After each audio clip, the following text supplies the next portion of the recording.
হ্যাঁ ভালো আছি, তোরা যা স্কুলে যা সাবধানে। হ্যাঁ হ্যাঁ ভালো আছি ভালো আছি, যাও যাও যাও, টাটা। হ্যাঁ টাটা টাটা, সব সাবধানে যাও। কি করবো? আরে অনেকদিন জাল ফেলা হয় না, না বুঝে উঠতে পারিনি মাছটা। চলো দেখি।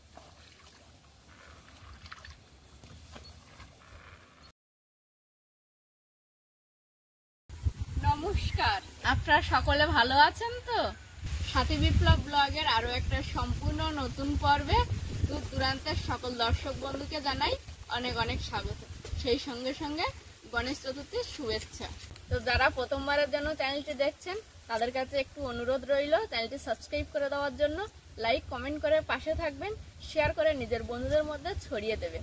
আর সম্পূর্ণ ভিডিওটি দেখতে থাকুন, আশা করব আপনাদের ভালো লাগবে, কত স্কিপ না করে। তো এখন ধানে পোকা লেগেছে, একটু স্প্রে করতে হবে। ওষুধপত্র আনা হয়েছে, এখন রোদ উঠেছে, কামনা করছে না বৃষ্টিটা না হয়। বৃষ্টিটা হলে ওষুধটা জমিতে দিলে বেকার হয়ে যাবে। তো ঝলমলে রোদ হলে হয়তো একটু ওষুধটা দিতে কষ্ট হবে, কিন্তু সেটা আবার উপকারও পাবো। কারণ আপনারা প্রথম থেকেই আমাদের সঙ্গে যেভাবে আছেন দেখছেন তো চাষে কত বাধা বিপত্তি এসে গেছে। আর এবছর যেন জল আর জল, মানে এত বর্ষা হচ্ছে, সবসময় জল এসে বেশি ক্ষতিটা করে দিচ্ছে। আর যে কীটনাশকটা আনা হয়েছে সেটা বিপ্লব বাবু দোকান থেকে গিয়ে এনেছিল, তাই এখন বিপ্লব বাবু স্প্রেটা করবে। আমার কিন্তু আর কোনো কাজ নেই, কারণ ওই ভারী ব্যারেল নিয়ে আমি ধানের মধ্যে একটু হাঁটতে পারবো না। নমস্কার, সুপ্রভাত। আমার সকল প্রিয় দর্শক বন্ধুদের গণেশ চতুর্থীর অনেক অনেক শুভেচ্ছা জানাচ্ছি। আমি এই মুহূর্তে জমিতে ওষুধ প্রয়োগ করব এবং সাথে একটা কথা বলেছি, আমি সেই কথাটাকে একটু সংশোধন করে দেবো। কারণ এটা কোনো কীটনাশক নয়, এটা গাছের একটা রোগ হয়েছে এবং রোগের জন্য ঔষধপত্র প্রয়োগ করতে হবে। তো সেটাই এখন আমি করব। ধানে তো কুয়াশা সব শুকিয়ে গেছে, দেবো এখন ওষুধ? হ্যাঁ, পরে ছেড়ে দাও। আচ্ছা ঠিক আছে, আর ধানের ভিতরে টাকা থাকবে, ঠিক আছে ঠিক আছে। লাইনে পাট মুখ দিয়ে হাঁটবে। বাবা কিন্তু এখন ঘাস কাটছে, মানে জমিটা পরিষ্কার করছে। আর ফসল আমরা যাচ্ছি তো এখন। কতক্ষণ লাগবে? 1 ঘন্টা লাগবে। কি করবো এখন, দেবো না বলছো? দিই বেশিক্ষণ লাগে। এটা তো কোনো কীটনাশক না তো, এটা তো মানে ধানের ঔষধ তো। ঠিক আছে চলো যাই দেখি। এসো সাথে। ওষুধ দিতে যাব, কিন্তু সব রকম জিনিসপত্র তো আমি গুছিয়ে নিয়েছি। আর একটা শুধু জলের গ্লাস লাগবে। আর মা এখন বলছে যে একটু ভাত খেয়ে লাগ, ভাত না খেয়ে খালি পেটে কাজটা করিস না, অনেকক্ষণ টাইম লাগবে, জল কাদায় আবার খিদে পেয়ে যাবে। এখন দুটো ভাত না খেয়ে এই কাজটা লাগবো না। চলো সাথে দুটো খেয়ে নি দুজনে। এসো। ভালো আছিস তোরা? দীপা আর দিশা দুজনের মাপ চলছে, শান্তনু মাপছে কে বড় কে ছোট। আবার স্কুলে যাবি, যা সব বাড়ি যাও। মমিতা আজকে কিন্তু কাটবে না, অঙ্ক কিন্তু পারবে কিন্তু, ঠিক আছে? যা সব বাড়ি যা। ও বা, হ্যাঁ এসো এসো ভাত খেয়ে নি, আমরা একটু ওই সার মারতে যাবো। হ্যাঁ আসি, এটা হাতে দিয়ে আসি। পান্তা কটা আমি খাই, আলু ভাজা দে। ও ভাই, একজনের মতো জল ডালা ভাত আছে আর গরম ভাত করেছি, তুমি কোনটা খাবে? বাবা পান্তা পান্তা খাবে বাবা। বাবা এমনিতেই গরম ভাত তরকারি খুব একটা খেতে পছন্দ করেন, মানে সকালবেলা পছন্দ করে না। সকলেরই গরম ভাত, আর বাবা একটু পান্তা খাবে। আর সাথীর উদ্যোগে আজকের বাড়িতে আলু ভাজা হয়েছে। প্রত্যেকদিন আলু সেদ্ধ হয়, আজকে কিন্তু আলু ভাজা হয়েছে।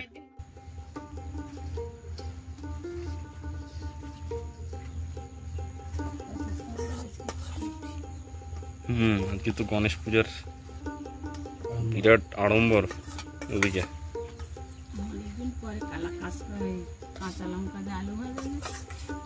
ওই জন্য তোমাকে দুটো বেশি দিয়েছি কাঁচা লঙ্কা, আর আমি একটু আলু ভাজাটা বেশি নিই, নিজে হাতে ভাগ করছি। ঠিক আছে ঠিক আছে, যে ভাগ করে তার একটু বেশি। তোমাকে একটু লঙ্কা দেবো? দাও। মায় না কটা দিচ্ছি আমার একটু হলো? কাঁচা লঙ্কা নেবে? দাও দাও বাবাকে একটা কাঁচা লঙ্কা দাও। আমি এখানে দেবো না ওইটাই দেবো? চলো খাওয়া শুরু করো, আজকের কিন্তু অনেক কাজ আছে, অনেকদিন পর একটু ভালো রৌদ্র বেরিয়েছে। কাজ আছে, তুমি ওই যখন স্প্রে করবা খুব ধীরে ধীরে করবা, হ্যাঁ হ্যাঁ গাছের গোড়া টোড়া যেন ভালো হয়। ঠিক আছে। আর বাবা তো পরিদর্শনে যাবে তো? আর হ্যাঁ? মাথায় ভালো করে গামছা মুখ টুক বাঁধে না এই বলেছে সেফটি লাগবে না, কারণ এটা কীটনাশক না তো। বাবা পরিদর্শনে যাবে তো নাকি না এদিকে প্রচুর কাজ আছে তোমার? যাবো, একটু গিয়ে বলে দিও, গাইড দিয়ে দিও। যখন যখন স্প্রে করবে তখন আমি যাবো। ঠিক আছে।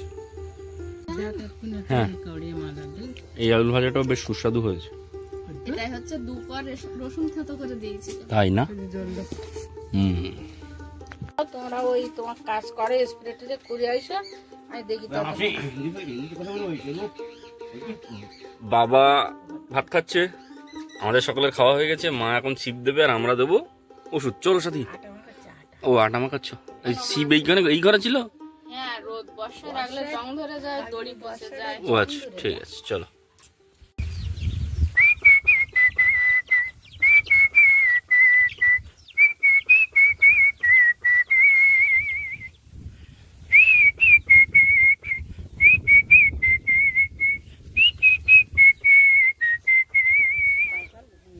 হ্যাঁ বাচ্চাগুলো ঘুমিয়ে আছে। না তুমি উঠে বসো, ছিপ বাও, বড় বড় মাছ পাও, আমরা এসে যেন জমি খেতে পারি। ঠিক আছে? কি বলো সাথী? চলো। আজকে যেমন রৌদ্র, সেই সঙ্গে সঙ্গে কিন্তু বেশ হাওয়াটাও আছে।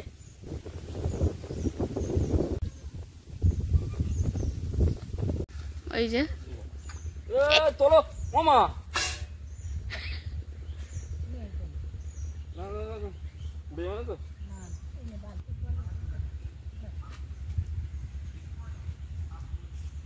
এই যে মা বসা মাত্রই একটা মাছ পেয়ে গেছে।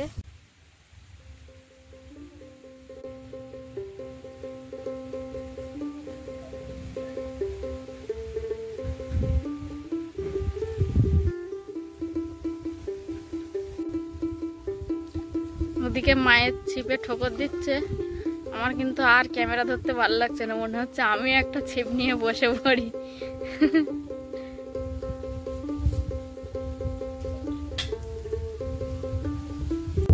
হাওয়া হচ্ছে দেখছো কি সুন্দর।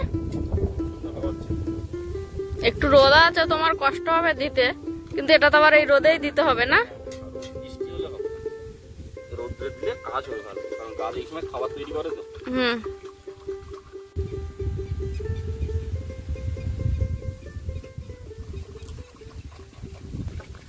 3 রকম ওষুধ জলের সঙ্গে মিশিয়ে দেওয়া হবে। দাও ওটা ঢেলে দাও। এটা হচ্ছে এই ওষুধটা, যেটা এটা হচ্ছে দাদা বললো ওই মোনাটা কেটে যাবে। আর আগেরটা দিলাম ওষুধ, আর এটা হচ্ছে অ্যান্টিবায়োটিক। এটা কাটো দিন বাবা। দাও বাবা, দাও বাবা, দাও।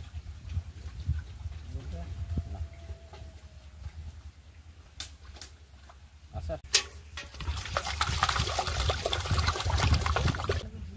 হ্যাঁ ভুলে যাবে। ওটি দেওয়া আগে।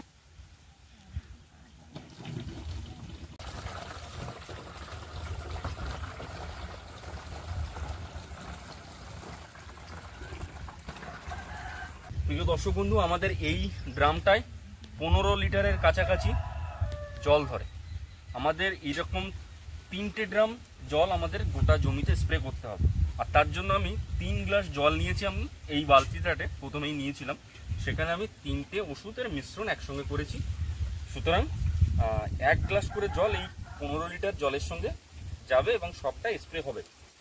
এখন যে ব্যাপারটা একটু না জানালেই নয় আপনাদের, সেটা হলো যে সকাল থেকে যে পরিকল্পনাটা করেছিলাম, বৃষ্টি হবে না, রৌদ্র ঝলমল অবস্থায় আমরা ওষুধটা দিতে পারবো এবং রৌদ্র থাকাকালীন এই ওষুধের সব থেকে গুণগত মান এবং কার্যকারী ক্ষমতা ভালো। কিন্তু এখন আবার মেঘ করেছে, মানে আপনারা দেখতে পাচ্ছেন না, কিন্তু জলের উপরে আমরা খেয়াল করছি ছোট ছোট কয়েক ফোঁটা ফোঁটা বৃষ্টি হচ্ছে। সুতরাং বৃষ্টি যদি আবার এক্ষুনি চলে আসে তাহলে কিন্তু আমরা খুব বিপদে পড়ে যাব। তাই এই কাজটাকে আমরা এখন স্থগিত রাখতে চাইছি, এখন থেকে অন্য কিছু করবো। তাই তো বাবা, এখন রেখে দিই? হ্যাঁ সব এখন থাকুক, ওয়েদার কাটুক, তারপরে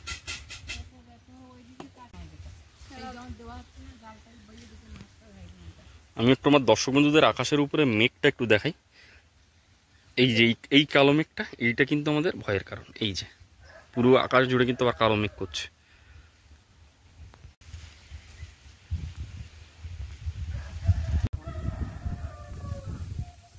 সকাল থেকে বেশ ঝলমলে রোদ উঠেছিল, এখন আবার আকাশে ঘন কালো মেঘ জমেছে।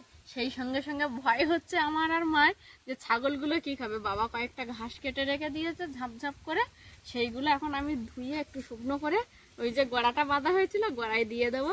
কারণ দুপুরের পরে যদি বৃষ্টি এসেও যায় তাহলে ওখান থেকে ওরা খাবারটা খেয়ে নেবে।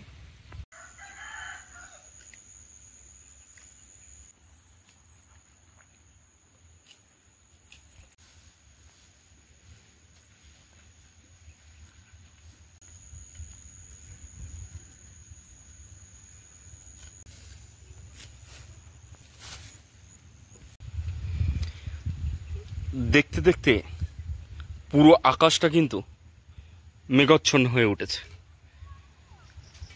নীল আকাশের বুকে যে সাদা মেঘগুলি দেখা যাচ্ছিল, সেই মেঘগুলোকে ঢেকে দিয়ে এক টুকরো কালো মেঘ বিরাট আকার ধারণ করেছে, বয়ে চলেছে একটু একটু করে। আর বৃষ্টির একটা সম্ভাবনা, একটা বার্তা কিন্তু দিচ্ছে। আমাদের সকালবেলার পরিকল্পনা অনুযায়ী আমরা ওষুধ প্রয়োগ করতে পারবো না। আমরা সেই বিষয়ে একটু চিন্তিত আছি যে আমরা ধানটায় কখন ওষুধ প্রয়োগ করতে পারবো। আর মা কিন্তু এই কর্নার থেকে ওই কর্নারে চলে গেছে মাছ ধরবার জন্য। আর আমি যে ওষুধের মিশ্রণটা জলে গুলেছিলাম সেটাকে একটা ভালো জায়গায় গুছিয়ে রেখে দেবো। যখন বৃষ্টি কেটে যাবে তখন আমার এটাকে ব্যবহার করতে পারবো। সকালের খাওয়া খেয়ে আর ভীষণ রৌদ্র উঠেছিল, ওষুধ প্রয়োগ করতে যাবো জমিতে, সেই চারে আর বাসন ধোয়া হয়নি। এখন বৃষ্টি এসে গেছে, সেই সঙ্গে সঙ্গে ওষুধটাও দেওয়া হচ্ছে না বলে আমি বসে বসে বাসন মাজছি।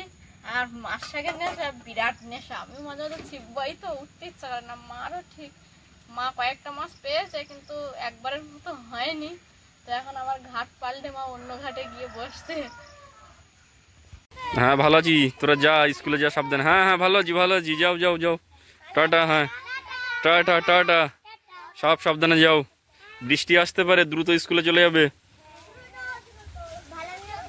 হুম হুম, হ্যাঁ রে। কি করবো এর জাল ফেলবো না,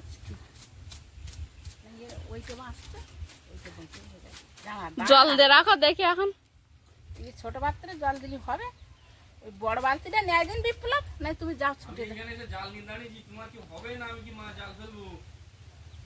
ছোট বালতি এটা নিয়ে এসো, যাও বড় বালতিটা ও এখন ফেলবে। ও ছোট বড় বালতিটা নিচে খেল খেল জোরে খেল, একটা ভালো করে খেল।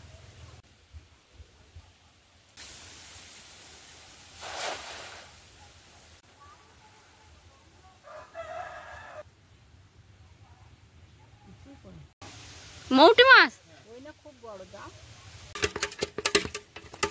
মৌরাল্লা মাছ। হ্যাঁ ডিম পোড়া বলো পুরো।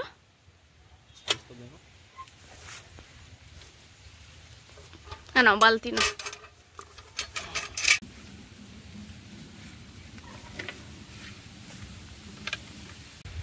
ওই যে দেখতে দেখতে বৃষ্টিও চলে এলো। ভালো রকমভাবেই বৃষ্টি হচ্ছে, আপনার পুকুরের জলটা দেখে তো বুঝতেই পাচ্ছেন। আর আজকের আমাদের মাছের অবস্থা খুব খারাপ আছে। মা ওদিকে ছিপ নিয়ে বসে পড়েছে আর ছেলে এদিকে জাল নিয়ে বেরিয়ে পড়েছে। এখন দেখা যাক দুপুরে কি কি মাছ পড়ে। শুধু একটা আফসোস থেকে গেল, ওষুধটা জলে মেশানো হয়ে গেছে, তারপরেও জমিতে প্রয়োগ করা গেল না। হয়তো পুনরায় আবার ওষুধটা কিনতে হবে, অ্যাকশনটা তো কেটে যাবে না। আমি তোমার মৌটি মাছ ধরে দিচ্ছি, তুমি চিন্তা করো না, চারাপোনা নিতে হবে না, বড় মাছ পড়েছে। ওই একটা বড় চারাপোনা দেখো, ওই যে ছেড়ে দাও ছেড়ে দাও।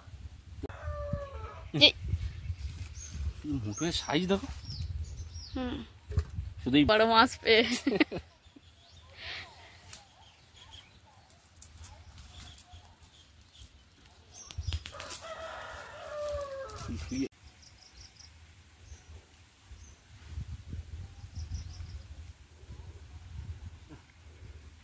মাছ পড়েছে, আনন্দ।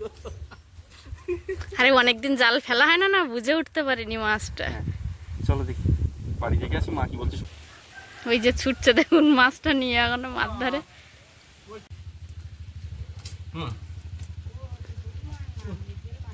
ও মৃগেল মাছ, মাথা দিয়ে কে খাবে? মা আজকে মার পাও না। মা আর কি, আর মাছ মারা লাগবে? ও বাবা দেখো দেখো, হ্যাঁ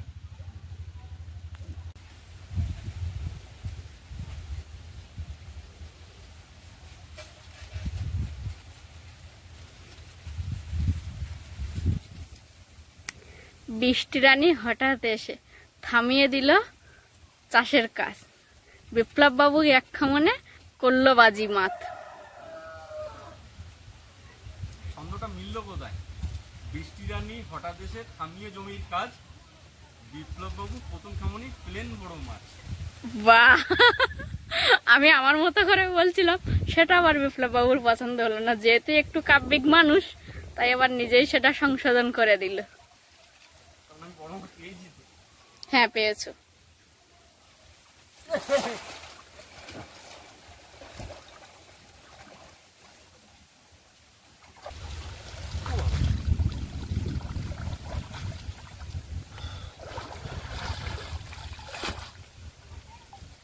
আছে নেবো মা, এ বড় সাইজের সিলিভার পড়েছে, যাবি দেবো?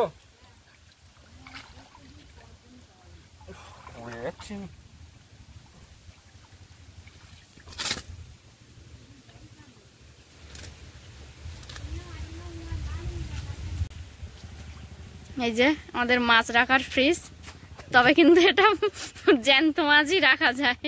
মাছটা বেশি বেশি হয়ে গেলে একটু কেটে বেশ ভালো করে ধুয়ে টুয়ে রাখবো, সেটা হবে না।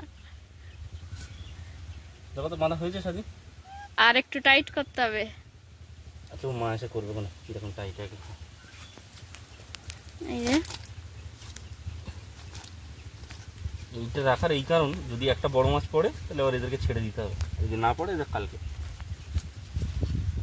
অনেকদিন জাল ফেলা হয় না বললে বড় মাছ পাচ্ছ গো, না হলে পেতে না, কারণ অনেক জল হয়ে গেছে পুকুরে। কি বাবা গেলে গেল।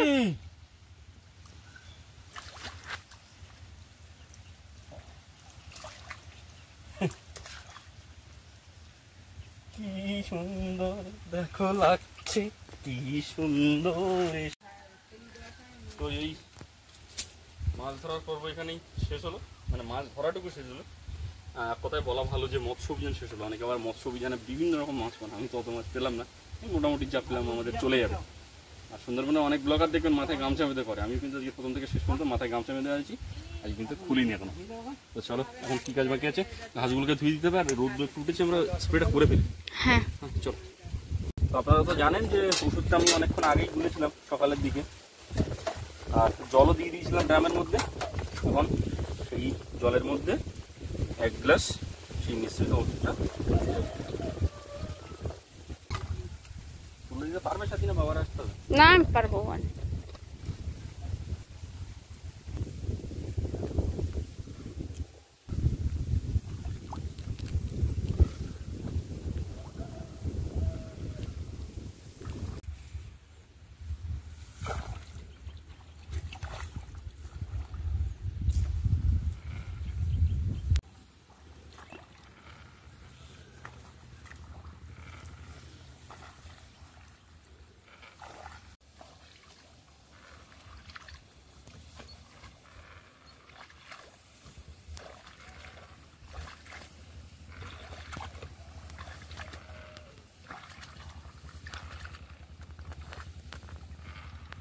সকাল থেকে এই নীল সাদা মেঘ ছিল, এই আশাতেই আমরা জমিতে কিন্তু যে ঔষধটা বিপ্লববাবু এনেছিল সেটা প্রয়োগ করার জন্য ভীষণভাবে উদ্যোগ নিয়েছিলাম।